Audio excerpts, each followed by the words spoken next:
এরপরে আরেকটা শাখা আছে, যেই শাখাটা বিশেষ করে অহংকারী এবং রিয়াকারী। রিয়া শব্দের অর্থ হচ্ছে প্রকাশ করা।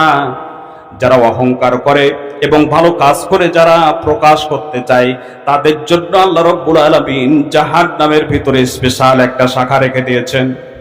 সেই শাখাটির নাম হচ্ছে জুব্বিল হাসান। এখানে শুধুমাত্র অহংকারী, অহংকার যারা করে এবং রিয়া যারা করে, অর্থাৎ কাজ করে প্রকাশ করে, তাদেরকে আল্লাহ রাব্বুল আলামিন এই জুব্বিল হাসানের ভিতরে তাদেরকে শাস্তি প্রদান করবেন। আমার ভাইরা, অনেক দেখা যায় যে বিশেষ করে অহংকারী ওই সমস্ত মানুষ হয় যারা হঠাৎ করে কিছু পেয়ে যায়। কথা বলেন ঠিক কিনা? কিছু ছিল না, হঠাৎ করে কিছু পেয়ে গেছে, দিয়ে মনে করে না জানে কি হয়ে গেল। একবারে এমন ওর হাঁটা, পায়ের আওয়াজ, গলার কণ্ঠ পরিবর্তন হয়ে যায় টাকার দাপটে। ঠিক কিনা?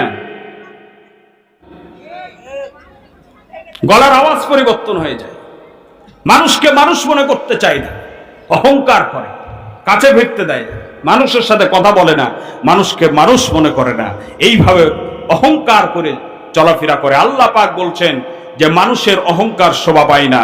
বিশ্বনবী যখন মেরাজে গিয়েছিলেন, এই মেরাজে যে 14 দফা মূলনীতি আল্লাহ পাক দিয়েছিলেন, তার ভিতরে 14 নম্বর মূলনীতি যেটা ছিল সেটা হচ্ছে আল্লাহ পাক বলছেন যে তোমরা অহংকার করে আমার জমিনে চলাফেরা করো না। তুমি অহংকার করে পদাঘাত করে আমার জমিনকে তুমি ফাটাই দিতে পারবে না, আবার অহংকার করে লাফ দিয়ে পাহাড়ের উচ্চতাও তুমি ছড়িয়ে যেতে পারবে না। সুতরাং অহংকার করবে না। অহংকার করতে আল্লাহ পাক নিষেধ করেছেন। হাদিসে কুদসির ভিতরে এসেছে, আল্লাহ পাক বলছেন যে অহংকার হচ্ছে আমার চাদর, যে মানুষ হয়ে অহংকার করে সে যেন আমার চাদর দিয়ে টানাটানি করে। নাউজুবিল্লাহ। তাহলে অহংকার যারা করে এরা হচ্ছে একটা, আর একটা হচ্ছে কি?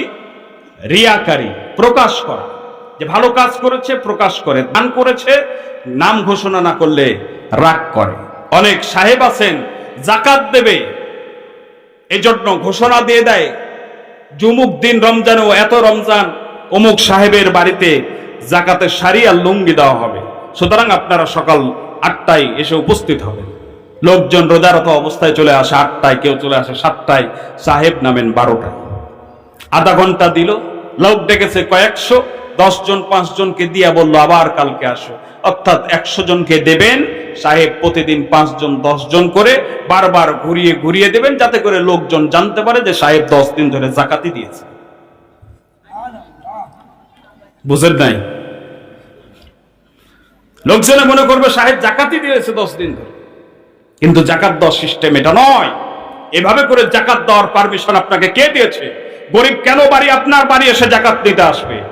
জাকাত দিয়ে কি আপনি করুণা করছেন? এটা করুণা নয়। আপনার সম্পদের ভিতরে গরিবের হক রয়েছে, এই হক আপনার দায়িত্ব হচ্ছে তার বাড়িতে পৌঁছায় দাও, কিন্তু তা না করে আপনি এখানে এসে ফরমালিটি করছেন। সুতরাং সাহেব বুঝাতে চাই যে জাকাত দিলাম। এইভাবে করে অনেক হাদি সাহেব আছে যে হাদি সাহেব না বললে পরে রাগ করে, নামের আগে আলহাজ না লিখলে পরে রাগ করে। আছে না এরকম? অনেক আছে যে হাজি সাহেব না বললে রাগ করেন, যে এত টাকা হজ করে আসলাম, আমাকে যদি হাজি সাহেবই না বললো তাহলে এটা হইল নাকি? আপনার যদি এই নিয়ত থাকে আপনার হজ হবে, কারণ আপনার হজটা এজন্যই আপনি করেছেন যে এটা আপনার নামের আগে একটা লকব, একটা ডিগ্রি থাকলো, লোকজনে বলবে আপনি হাজি সাহেব হজ করে আসছেন। এই ডিগ্রি নেওয়ার জন্য আপনি হজ করেছেন। আপনি যদি সত্যিকারে আল্লাহকে খুশি করার জন্য হজ করে থাকতেন তাহলে এটা আপনি কামনা করতে পারতেন না। কথা বলেন ঠিক কিনা?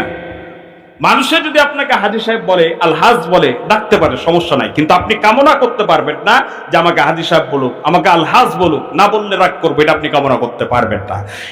এইভাবে করে যারা প্রকাশ করে, ভালো কাজ করে প্রকাশ করে, এটাকে বলা হয় রিয়া।